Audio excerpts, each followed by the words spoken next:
Hello and welcome to my week 8 of my internship at Sass's Red House.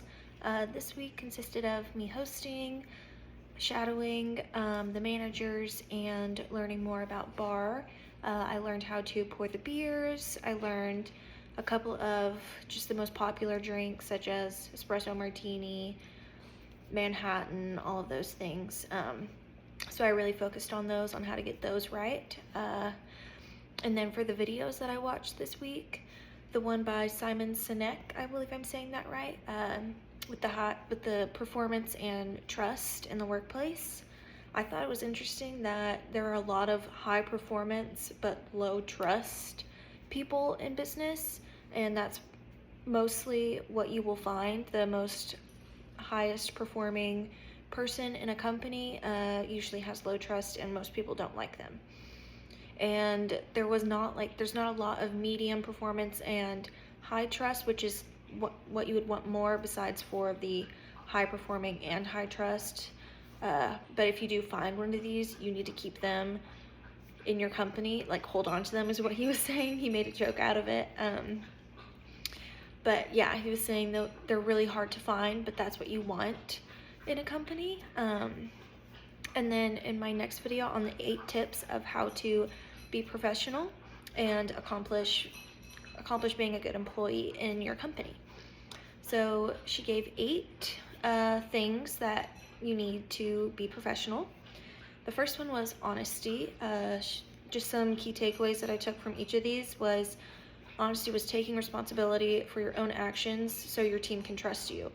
If you make a mistake, for example, you need to own up for it and say, I did this wrong, all of this, so people will want to come to you more because everyone makes mistakes and no one's perfect.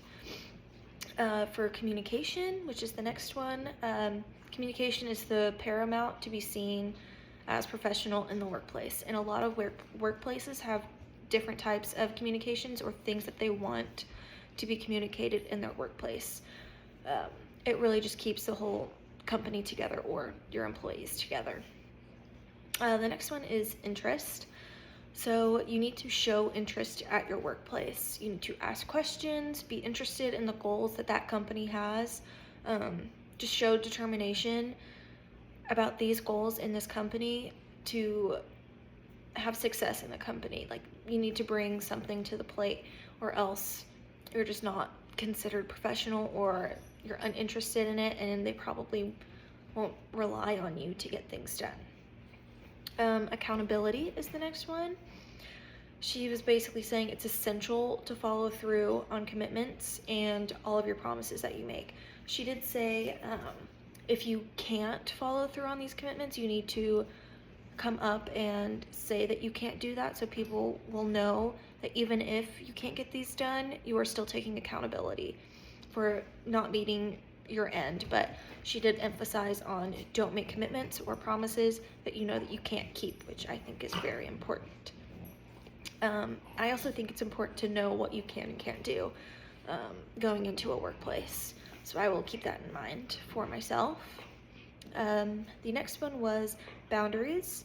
She said that boundaries are very overlooked in the workplace, and a lot of times people think, or there's a fine line between coworkers and best friends. She said it's very good to have a positive workplace and to have friends, but most of the time these boundaries do get crossed, and crossing these boundaries leaves problems for your time and your priorities, and no business will do well without boundaries.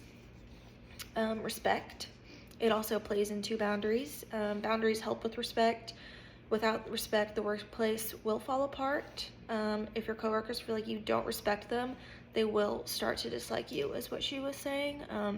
I would feel like if someone didn't respect me, I wouldn't want to help them in kind of a way, so it kind of puts tension in the workplace from what I would think. The next one is meetings. I think this one's also very important, and she did say that she had some more videos on this, which I might need to watch because I am more shy. She did say don't hold back in meetings, be bold and share your ideas and opinions, because that is what you're there to do. You're there to give your input on the company, and if you don't do that, some people will think that you are just not interested or you're not taking your job seriously. and I am more of the introvert person, so I feel like I should probably watch some of these videos just so I know how to correctly deal with meetings. And the last one was time management. The time management shows that you have respect for others' time, shows you can stick to commitments, and shows that you are organized. I'm not a very organized person, so I feel like I will need to work on this a lot more.